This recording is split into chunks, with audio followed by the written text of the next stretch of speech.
What if? What if you had a friend who died without knowing Jesus as their personal Savior? What if he or she went to hell? What if one day you received a letter in the mail from beyond? A letter from hell. A letter from your friend in the flames of eternal torment. The following is a dramatic presentation. It was written by a fictitious high school student named Josh to a friend named Zach. Although Zach had every opportunity to tell Josh about Jesus, he didn't. They were best friends.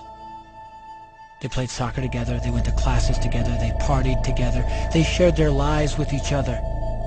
But there was one thing Zach held back from Josh: his personal relationship with Jesus Christ. The rest of the story is simple and sad.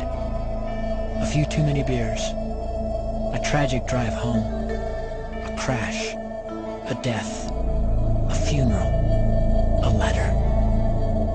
Here is that letter in its entirety. A letter from hell.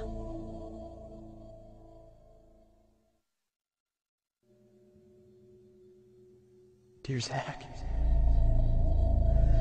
I died today. It's a lot different than I expected.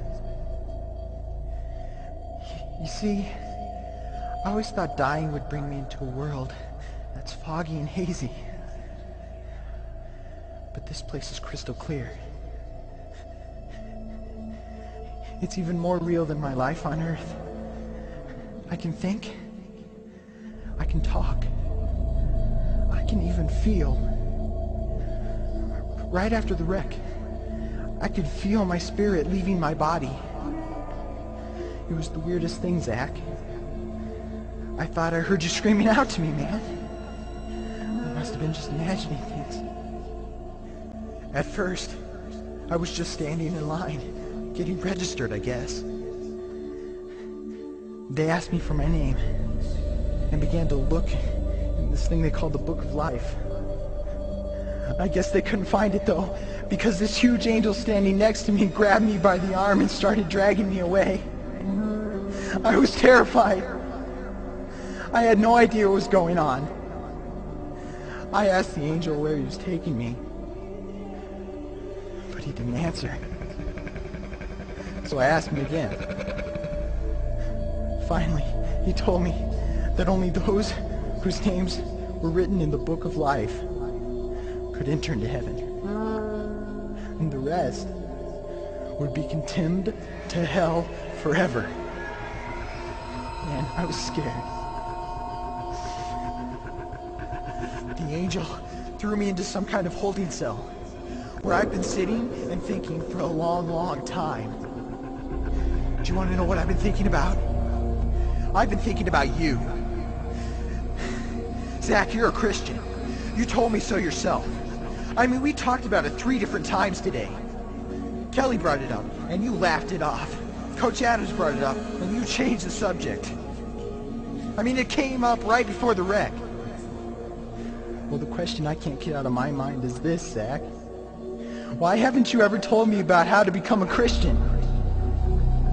I mean, you say you're my friend, but if you really were, you would have told me about this Jesus and told me how to escape this terrible place that I'm headed for. I can feel my heart pounding in my chest. The angels who have been chosen to cast me into hell are coming down the hallway. I can hear their footsteps. I've heard of this hell, Zach. They call it the lake of fire. I can't stand it, Zach. I'm terrified. No, the angels are at the door. Oh no. No! They're coming in and they're pointing at me. They're grabbing me and carrying me out of the room. I can already smell the burning sulfur and brimstone. I can see the edge of the cliff where hell burns. This is it. I am without hope. We're coming closer, closer, closer. My heart is bursting with fear.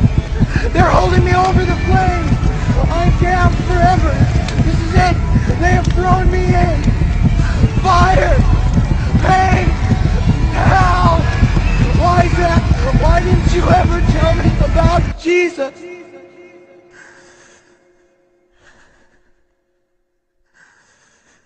Signed,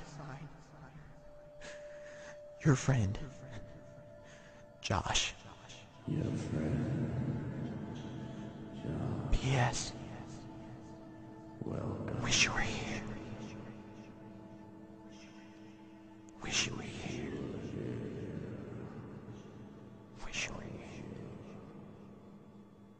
Wish you were here. Don't bother me. Don't bother me with souls to save. I have my own agenda. There's school to do, sports to play, important stuff to attend to. Don't bother me with my friend at work. He's got his own religion. I don't have time to change his mind. He'll make his own decision.